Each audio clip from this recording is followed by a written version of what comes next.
He just wanted to pay his respects, but this one salute changed everyone's day. Welcome to the channel, where every story brings the past to life and touches the heart. If you're watching right now, we'd love to know, where in the world are you tuning in from? Drop a comment below and be part of this growing global community. Don't forget to hit that subscribe button and turn on notifications, because tomorrow we'll bring you another powerful story you won't want to miss. One that reminds us all of the strength in kindness, courage, and connection. Now settle, take a breath, and let today's unforgettable story begin. In a quiet town nestled among rolling hills in Virginia, there lived a man named Franklin Miller. At 84 years old, Franklin was the kind of person who didn't ask for attention, yet carried a presence that drew people in. His back was slightly curved from time and duty, but his spirit remained upright, anchored in integrity, sacrifice, and quiet dignity. Franklin had served in the U.S. military when he was just 19. It was a different era, one marked by both division and pride. He rarely spoke in detail about his deployments, but everyone who knew him understood that behind his calm eyes were memories few could imagine, some proud, some painful, and many that still visited him late at night when the world was still. What made Franklin stand out wasn't just that he had served, but how he carried that service into every aspect of his life. He didn't wear his medals in public or tell war stories to impress strangers. Instead, he lived his values: honor, humility, and responsibility in everyday ways. He'd show up to local veterans events early, help set up chairs, and stay late to clean up when no one else did. He mentored high school students interested in military service, not to recruit them, but to teach them about duty and purpose. And every Sunday, without fail, he'd visit the memorial wall in the town square, placing a single folded flag beneath the name of a fallen friend. To his grandchildren, Franklin was more than a veteran. He was a living history book, a man whose stories made patriotism feel real and human. His tales weren't always about battles or medals, but about people. The kid from Texas who played harmonica during guard duty, the sergeant who gave away his last ration to a hungry child, the letters that took months to arrive but carried more weight than anything else in the world. Franklin's home reflected his life, simple, tidy, and filled with symbols of remembrance. A wooden shelf held black and white photographs of his unit, worn envelopes with military stamps, and a brass compass that had been with him through every deployment. Near the fireplace hung a folded American flag in a triangular frame, passed down from his father, who had served in World War II. But perhaps what defined Franklin most was not his past, but his unwavering commitment to honoring others who had served. He believed that freedom was not a gift, but a responsibility, and that every generation had to be reminded of what it cost. That belief is what brought him to Buckingham Palace on a brisk autumn morning, thousands of miles from home, yet driven by the same mission he had lived by for decades: to show respect. Franklin hadn't come for ceremony or recognition. He had come for connection, for the quiet understanding that exists between those who've carried the same burden. As he stood before the palace gates, watching the royal guard stand in perfect formation, something stirred within him. He didn't know it yet, but this day, this exact moment, would soon become one of the most meaningful of his life. A moment where past and present would meet in silence, and where a simple gesture would speak louder than any words ever could. The morning air in London carried a crisp bite as Franklin Miller made his way through the crowd gathering outside Buckingham Palace. The grandeur of the moment wasn't lost on him. Stone walls that had stood through wars, iron gates polished to perfection, and guards in scarlet red standing tall like statues. But Franklin wasn't here as a tourist. He hadn't traveled over 3,700 miles just to take photos or check off a bucket list. He came for something deeper, something only his heart truly understood. This wasn't just any day. It was a day of remembrance, a solemn ceremony held to honor veterans, both British and international, who had served their countries with valor. The square outside the palace was filled with people of all ages, families huddled together, children perched on their parents' shoulders, and older couples held hands quietly, eyes filled with emotion. Union Jacks fluttered gently in the breeze, each wave a silent salute to the sacrifices etched into the history of nations. Franklin found a place near the front, standing just a few feet from the edge of the royal procession path. His breath hung in the cool air as he gazed at the royal guards. They were everything he remembered from stories, disciplined, unshaken, precise. Their black bearskin hats stood nearly 18 inches high, their rifles angled just right, their boots polished until they reflected the gray morning sky. And yet, beneath all the uniform and order, Franklin saw something else. Himself. A young man, barely 20, standing straight and tall, hiding the chaos behind his eyes, doing everything to hold the line. His chest tightened at the memory. The choir began singing a low, stirring version of God Save the King. Around him the crowd fell silent. Franklin removed his hat, pressing it against his chest. His heart beat slowly but heavily. Each thump, a memory. Each breath a name of someone who never came home. As the final note faded into the open square, a voice crackled through the speakers, announcing the arrival of international honorees. Franklin wasn't on any list. He had no invitation. And still, here he stood, and then it happened. One guard stepped forward from formation, stopping just several feet from the main gate. He wasn't facing Franklin directly, but the movement was enough to pull his attention. Franklin's gaze locked onto the young man, no older than his own grandson. The soldier's stance was flawless, rifle in hand, chin raised, expression unreadable. But Franklin didn't see a uniform. He saw a human being, and he knew, without any need for permission or introduction, what he had to do. With deliberate movement, he stepped forward, just enough to be seen, but not enough to breach any protocol. He straightened his back, lifted his right hand and held a salute. Not rushed, not shaky, steady, pure. The crowd noticed. Eyes turned. Conversations stopped. There was no music now, no announcements. Just silence, thick and electric. The kind of silence that demanded reverence. Franklin didn't waver. He held his salute high, eyes fixed on the guard. This wasn't just about him. It was for every man and woman who had stood where he once stood, who had loved and lost, who had given something they could never get back. The moment stretched, heavy and waiting. Would the guard respond? Would protocol outweigh humanity? No one moved. Not the crowd, not the guards, not even the wind. And then something subtle but seismic shifted in the air. Franklin felt it before he saw it. A single breath. A flicker of emotion behind the soldier's eyes. Something was about to happen. For several seconds, though it felt like a lifetime. Franklin Miller stood there with his hand raised in solemn salute, unwavering beneath the gray skies of London. His feet were planted firmly on British soil, but his heart was somewhere else, on a battlefield, in a barracks, in the silence of a memorial service where only the wind dared speak. The royal guard before him did not move.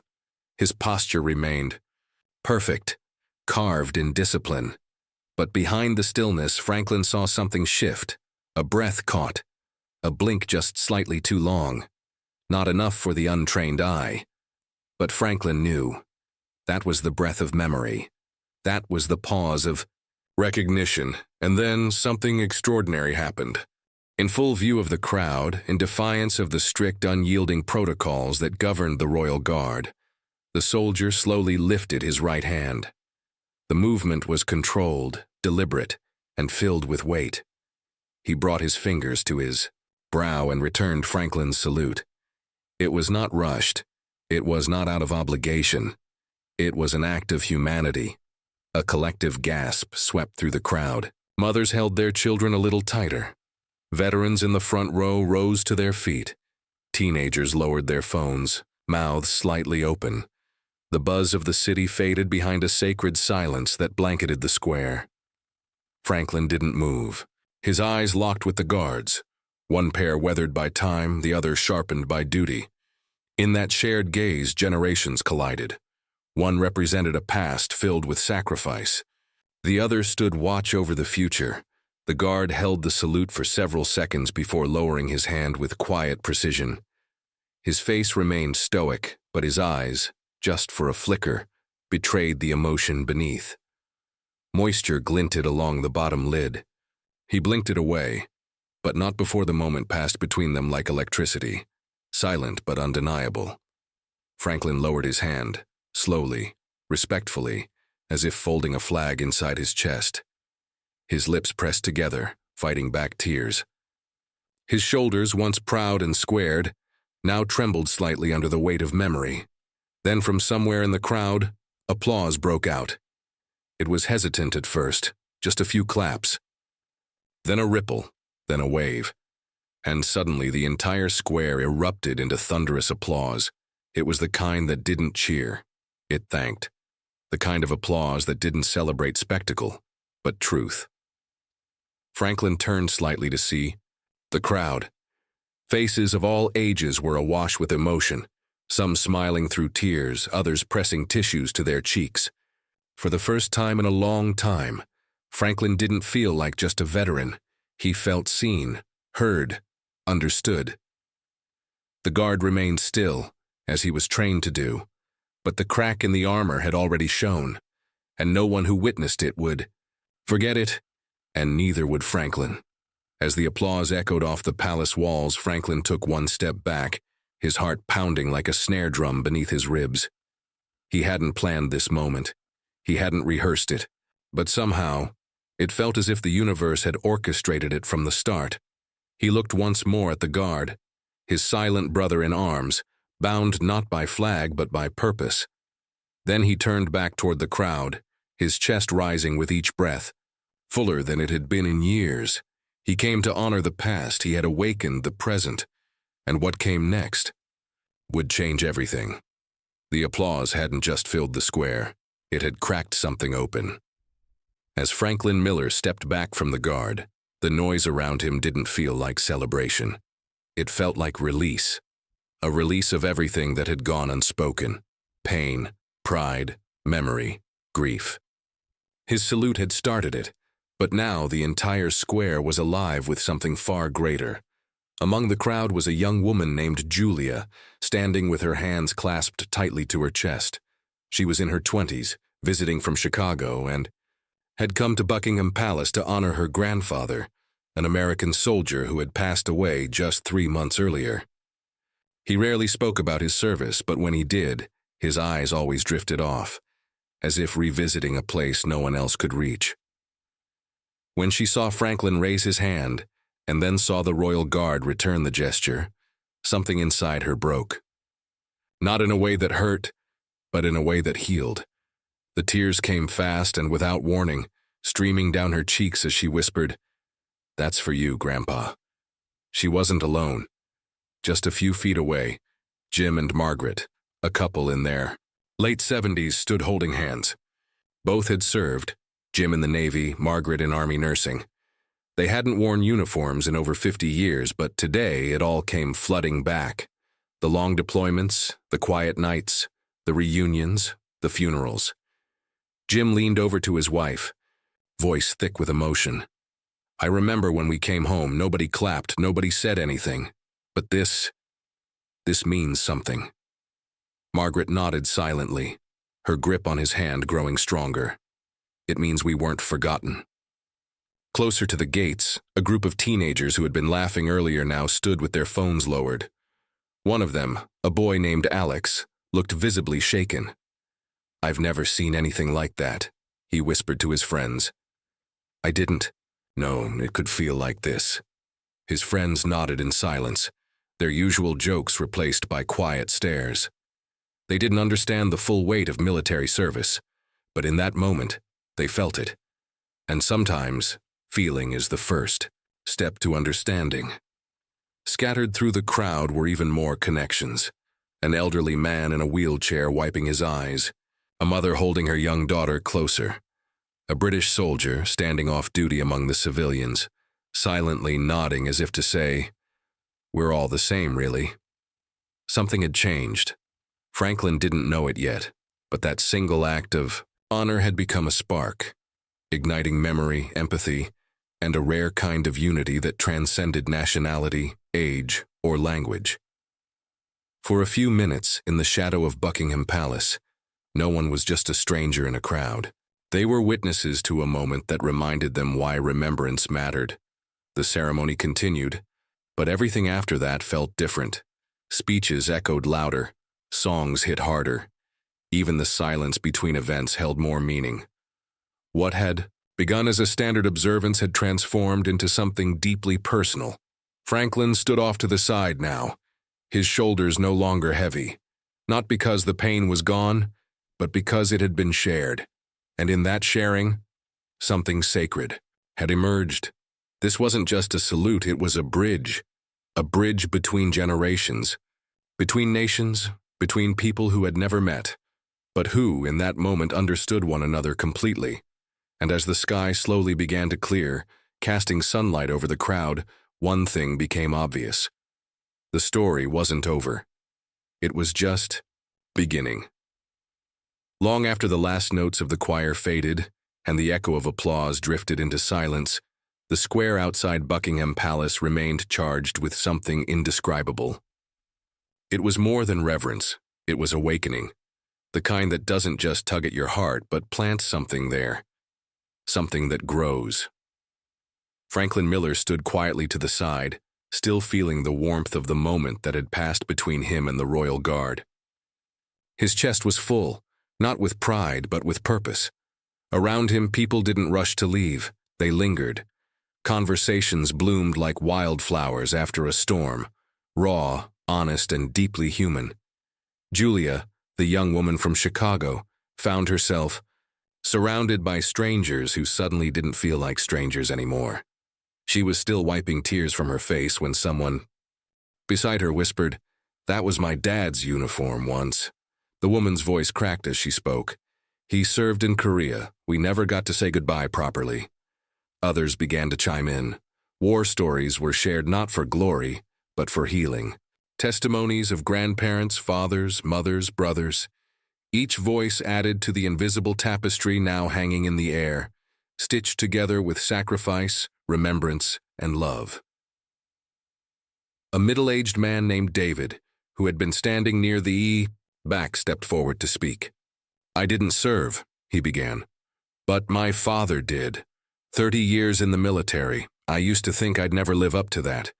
I carried guilt for not following in his footsteps, but watching what happened here today, it helped me realize I don't have to wear the uniform to honor him. I just have to carry his story forward." That sentence hit like a lightning bolt. Suddenly, people weren't just standing still. They were gathering, forming circles, leaning in. Teenagers who moments ago had only planned to grab photos for social media now found themselves recording. Voices for something much greater. Memory. One boy turned to his friend and said, "We should talk to the veterans at school. Like actually talk, not just on Veterans Day." Another nodded. "We could interview them, post their stories, keep them alive." The seed had been planted. Near the front of the crowd, Jim and Margaret, the older couple who had served decades ago, watched in quiet awe. Jim whispered, "We waited years for this, for someone to look us in the eyes and say, 'We remember.'" Margaret squeezed his hand. Today, they did. Even the royal guard, who had long returned to his post, seemed somehow different. His stance was the same, disciplined and still. But his eyes had softened, now carrying the memory of a moment that defied duty and embraced humanity. He had done what no one expected. He had felt, and he had shown it. Franklin, meanwhile, found himself surrounded by a small crowd, people simply wanting to say thank you. He wasn't used to it. He had spent decades moving quietly, doing the right thing without applause. But now he looked into the eyes of each person who approached, nodded gently, and said the words that mattered most. It wasn't just me, it was all of us. And he meant it. As the sky turned a deeper shade of blue and the late afternoon sun cast long shadows across the square, the crowd finally began to disperse. But something had changed. They weren't leaving with just photos or memories. They were leaving with mission, a responsibility to pass this feeling forward, to speak the names, to ask the questions, to listen, truly listen. Because on that day, in a place built on tradition and silence, one man's quiet salute sparked a roar of remembrance, and now it would echo forever. This story isn't just about a salute. It's about connection, remembrance, and the power of shared humanity. Now we want to hear from you. What part of this story moved you the most? Have you ever witnessed a moment like this in your own life? Maybe you have a loved one who served, or maybe you're hearing a story like this for the first time. Wherever you're watching from, whether it's the US, the UK, or anywhere around the world, drop a comment below and let us know where you're tuning in from. Share your reflections, your memories, or even just a few words of gratitude. For those who serve, when you comment, you're not just adding text, you're adding your voice to a conversation that matters. You're helping us honor these moments, and more importantly, you're keeping these stories alive. So let's fill the comment section with kindness, remembrance, and unity. Because sometimes, a single comment can remind someone they're not alone. And if you haven't already, be sure to subscribe and turn on notifications. We have another powerful story waiting for you tomorrow, and we promise it's one you won't want to miss.